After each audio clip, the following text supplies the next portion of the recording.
Middle of the Pack podcast. So I kind of jumped on board then as well and just kind of went, yeah, I go for a run as well. The two of you on the treadmill together? No, that would have been an interesting one. No, I went out. Welcome to episode 38 of the Middle of the Pack podcast. And there you heard Owen Wright talking a little bit about a part of his running journey, an interesting part. But on today's podcast, Owen is talking about his journey to Cork. The first of our kind of regular guests now as we build up to the Cork Marathon, talking about his running journey, talking about fundraising for the Cork Marathon and all that taking part in a marathon involves. So we start off, as always, chatting to Owen and asking him about how his running journey started. Welcome to episode 38 of the Middle of the Pack podcast. I suppose in 2019, between 2019, we would have been a year off the cigarettes, the two of us. Very good. So we both ran it. I remember I was over 30 minutes, ran it in a pair of tracksuit pants.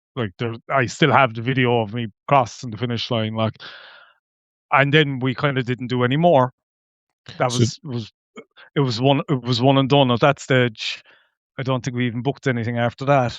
Did you go from, did you do a couch to 5K, or did you just go and No, we didn't. I think I was running in Under Armours at that stage. So I used the Under Armour app. It had a training app in it. So I used that. I honestly couldn't tell you what I used. I think I had a Samsung watch. I'm not sure. I think Faye had I think she had a Fitbit, what I can remember. So we were just, But that was, as I say, that was that. We went to having babies then. So Nathan came along 2020. So we were in the thick of COVID at that stage. So we were probably the only runners that didn't start running in COVID. We started beforehand and then stopped for COVID. And then 3 years ago, 3.5 now, nearly 4, Faye was pregnant with Alex, our second boy, and she had gestational diabetes. Okay. So it's diabetes that you get when you're pregnant. Walking is great for it. So I said, look, we'll pick up a second-hand treadmill, stick it what's now the lad's toy room, just a room off the kitchen, and she could walk away on that in the evenings, because obviously it's miserable out every night, so you don't get much time to go walking in the middle of winter, and especially as a pregnant woman. So we had that. Alex was born, and within 2 months, Faye had decided to just jump up and start running. So Alex would be asleep in the pram or the cot or whatever, and Faye'd get up and go for a run. So I kind of jumped on board then as well and just kind of went, yeah, I go for a run as well. The two of you on the treadmill together? No, that would have been an interesting one. No, I went out. Faye stayed here with the small fella, and I went and hit the roads. So yeah, I think our first run back that time again was Buin. I think we did Cork City 10 miler, which would have been the last time it was a 10 miler. Okay. And then Cork City 10K, which would have been the first year that the 10K had come in on the marathon day. So that was kind of our lead up to, and then Faye started doing park runs on a Saturday and Sunday, met with Rory O'Hagan and his sister, and kind of got to know them and got friendly with them. And she joined Watergrass Hill then, and I just again kind of tagged along. I just joined up with Watergrass Hill then as well. I got to know a few of them obviously through running with Faye and going to races with Faye, and got on with everybody I met in the club. So I joined then as well and enjoyed it. I still enjoy it. So you went then. So was joining Watergrass Hill then the kind of impetus in making you more serious as such. Yeah, I suppose when you're in a club, you have people to ask, and you can learn things like it's. I often remember somebody saying about playing darts in the pubs years ago, and they said like the people you need to go play people are the people better than you. Yeah, You need to be forced the whole time. So like running with people that are that are more experienced, and of course an awful lot of them are like their training plans would have been better at that time because everybody would know what they were doing. Whereas Faye and myself kind of came in and like my running plan half the time was go out and run as fast as I can. So like last night I did it in 26 minutes. Tonight I have to do it in 25 and a half yeah, minutes for my 5K. Like it was go out every night and be faster. And like you look back now and kind of go, yeah, yeah, like, but like I just didn't know. So like you learn from other runners then that will point you in the direction of even websites or podcasts or YouTube channels that you can learn stuff, and then you learn more and more and more and figure out the right way around it, and coaches like Jesus, I would never have kind of went like I think you said it last week yourself. I'm never going to win a race. I'm never even like I'm never even going to place in my age category. Do you know, like in your head, then you're kind of going, why would I have a coach? Why yeah. would I even think? Why would I even think about getting a coach? Like, but like having a coach is a game changer. To be fair, it just even for the simple things of somebody watching you, somebody being accountable to, and just putting you through the correct like the coaches just know from experience and being great runners themselves, and obviously training so many people down through the years that they can just almost just see in a race. Like my coach Barton, I was in school with, I grew up with, I played rugby with him, and like he saw me, he would have been seeing me running and stuff like that. So when he took me on for, I asked him to do Coachford for the year before, to him Coachford 2 years ago. Churchtown, sorry, not Coachford. Churchtown, 10 miler. And I wanted a sub 70. So he took me on for that. And yeah, like it was fabulous. Like it's It just it is a game changer, isn't it, when you take on yeah, someone that knows. Well, not that we didn't know, but I was kind of smiling to myself. I was exactly the same. I was trying to go, from 34 minutes, trying to get it down to 33 minutes to trying to break 30, and you're just going gung ho every time you go out. yeah, yeah. It's like slow running. I'm still trying to get my head around it. I'm still trying to get myself to run slower. It's like You it's can come just out for a run with me, and then you'll have to run slow. anytime. But you're doing the Cork. You did the Cork Marathon last year, didn't you? Because we were Yeah. both on the same kind of, not necessarily pace, but we were on the same sort of schedule. And Yes. then, Yeah. On the same days. Yeah. and are you doing the same thing this year now? You're doing Cork the full marathon. I'm doing full. Yeah. Slightly different this year. It's What's different? The route or your plan? my pace will be slightly different this year. Are you going slower The or old, faster? I will be going slower. I will Oh, be going really? slower. Well, I started this year with the intention of about a 3:15, 3:20, and I did that run the night, run the dark, Yeah. one down the marina, and yeah, I had a hamstring issue after that. So I spent a couple of weeks, if not a month plus, with Patrick from the Running Buddy app. Yeah. He has He's a a physio. physiotherapist. Yeah, yeah, and he's based here in Carricktool, where I live. So I went to him for a couple of weeks, and it was kind of he was, yeah, getting me back. even just running, like I was out for a run one evening, and I was struggling to get the 5K. So it was a Um, fairly serious hamstring then, was it? the first day afterwards, or the first time I went for a run after it, I was to do a 10 miler, yeah, a Sunday, and I think I didn't even get a kilometer before I had to pull up with the pain in my leg. I could barely walk home. Every now and again, I kind of try and go, but just it was. No, I don't think it wasn't as bad as it sounds there, because Patrick wasn't that worried about it. It was just strength conditioning, rest, and just really had to listen to him to bring it back.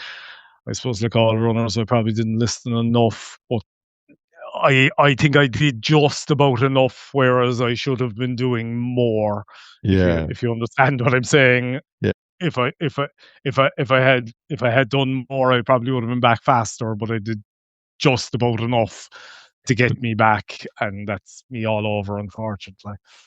but physios are amazing. Like you think, or Yeah, one thinks that like you're knackered here and never going to run again, and they just don't get at all panicked, and they go, you just need to do a few glute bridges and a few blah yeah, blah blah, yeah. and a few And it and RDLs. it And tell me, yes, you're feels like that.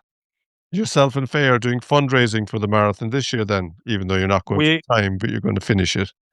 that's my plan. A, B, C, and D this year is finish. I think the reason I got the ticket first day was almost FOMO, of fear of missing out. And Orla my aunt had asked us, well, got in contact with Faye to ask her, would we fundraise? So her uncle had gone to France on business, and on his way home on the ferry had passed away, Mm, just on the English side. So he then had to be returned to England, and Orla and her husband Paul and Finbar's family had to deal with the English authorities, and Orla, it is a write up on my GoFundMe.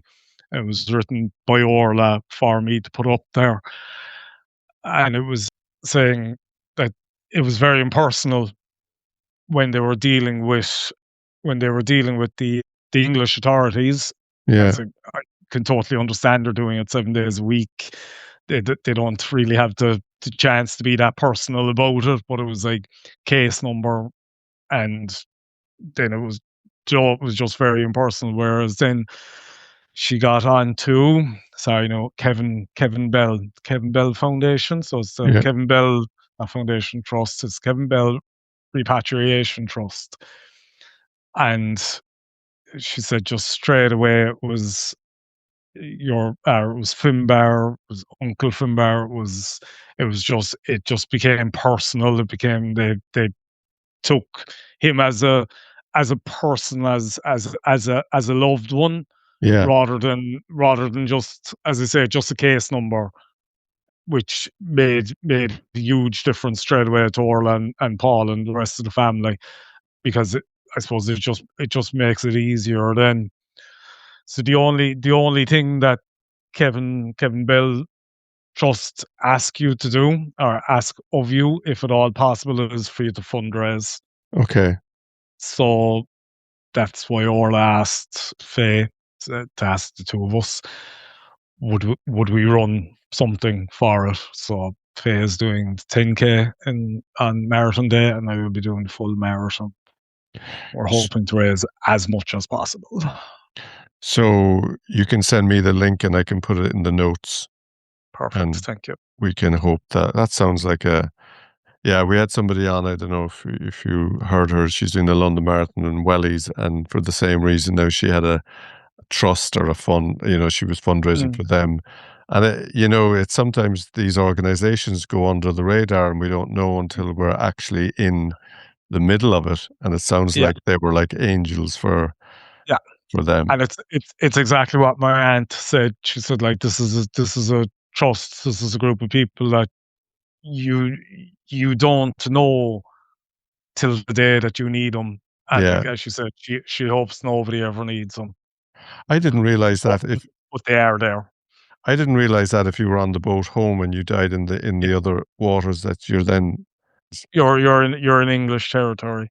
is it the same if you were in French territory then as well? Yeah, You'd have to.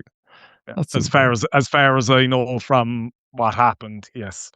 okay, but they But obviously got him back and were able to do the funerals here and yeah, everything. yeah, yeah, yeah, yeah, And yeah. that But was it's a lot of paperwork and it's a lot of hard work as far as I know. Yeah. so you're both Faye's doing the 10K and you're doing the marathon and you're both fundraising for this. So anyone that's Yeah, listening, it's the same. It's the same GoFundMe. It's the same link. The two of us will be just sharing it as much as possible and trying to get, yeah, as much as much as we can for Kevin Bell, because yeah, and so you fundraised last year as well, didn't you? I fundraised for the school I work in. Yeah. I suppose my thought there was you only do your first marathon once, so that was the reason I did my fundraising last year. Again, I work in a primary school, so I just wanted to raise as much as I could. Again, I think what I'm doing with it is in a polytunnel garden, Oh and yeah, it's kind brilliant. of the special needs classes that would kind of use a lot of that for planting and stuff like that. So that's why it triggered with me. I saw them out there using a smaller one that we have, and I thought, yeah, they're the ones using it. If they get time out of it, it's make it as big as possible, as good as possible, so it's long lasting, and you can have outside beds, mud kitchen. Just yeah, I've loads of mad ideas. I've just kind of started working on it now at the moment. And that's good because it makes it. I know we all have ambitions with marathons, and it's a personal goal. But adding that element of fundraising makes it even more, I suppose, caring. Really, is it's a nice thing to do. I'm feeling very guilty now that I didn't do anything like that. And I really I wasn't fundraising this year, but yeah, I was asked, and like for my aunt, I just couldn't refuse. Like, no, that, and it's. I think it sounds it's a great. Like I said, I think there's a lot of organizations like that are under the radar, and mm. I'd have had no idea until you mentioned it what it was all about. And I think, yeah, that's even more important. So that's brilliant. So what kind of races? What's your training plan on the build up to Cork? It's not that far away now. It's about five, No, 6 weeks. no, no, and that's the issue. Is I kind of started my training with about 9 weeks to go, 9 or 10 weeks to go. So Okay. I'm pushing to get up through the mileage without hurting myself. Like, I did a 21K last Monday night and got up Tuesday and couldn't walk between the pain in my foot. And once the pain in my foot kind of subsided, it has migrated to the right calf. So I really then thought that I was kind of finished. Become Wednesday, it was getting better, and then of course I had the PWC Monday or Wednesday night, That's and I went BH. out and I ran, yeah, BHA PWC, which was a great race, Yeah. lovely, even just a lovely route and a great evening for it. The rain held off, thank God. But I ran that, finished it, and just I was absolutely delighted. Like, even do my 25K tonight. I'm feeling strong-ish. I don't think I feel as strong as last year, but I'm getting up through the mileage to get somewhere close to my top long run. And what kind of mileage or kilometers? What are you? Are you a mile or a kilometer person? I'm kilometers, but I think just mileage is just a saying rather than So anything how else. many kilometers are you doing a week? So I can understand. I suppose this week I missed out in one 10K, so I was about 39, but I've 25 done now today, which is to last week. So it's, I think, somewhere between 50 and 60, hopefully. Okay, yeah. In That's the not a next, bad place to be 5 weeks out. I think 29 next week, and then I'll start going up to 32, hoping for 34. But if I don't get there, I won't. I won't be too stressed about it. But I, I suppose there is an advantage. You've done long races, you have done a marathon, you have a bit of muscle memory, and you're not going for a time, so you're not going to be pushing it. So you have that advantage.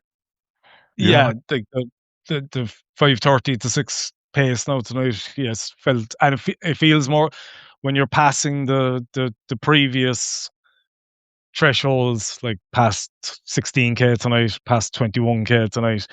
They feel easier than when you did them as your long run. So it'd be yeah, nice to get to next week knowing that or hoping that I'll pass 25 and that'll feel comfortable. And then you're pushing on to 28 or 29 or whatever I'll be doing next Sunday. But yeah, that as it gives that boost of confidence that there is something working. I am getting there. I am improving. If I can run 20 or 16 easier, 21 easier. and I hope you're not going to be controversial now, like in other podcasts. You are fueling for this marathon, are you? Yes, I am. Yeah, I didn't want to bring that up. Yes, I am because yeah, I'm at about 90 grams of carb an hour. It's what I used for Cork last year. I hit about 36, 37k last year and I was able to just go and finish it at a 4:30 pace. Yeah. I think even a little faster in places. But yeah, like training, fueling, water. Yeah, like anybody to say that. Yeah, they are needed. Absolutely. So that's 3 gels an hour, is it? Yeah. Roughly. So what I'm using is Precision. Yeah. What I use the gel on, we'll say 20 minutes. On 40 minutes, I have the flasks. So 250 mils in them with one scoop is about 15 grams.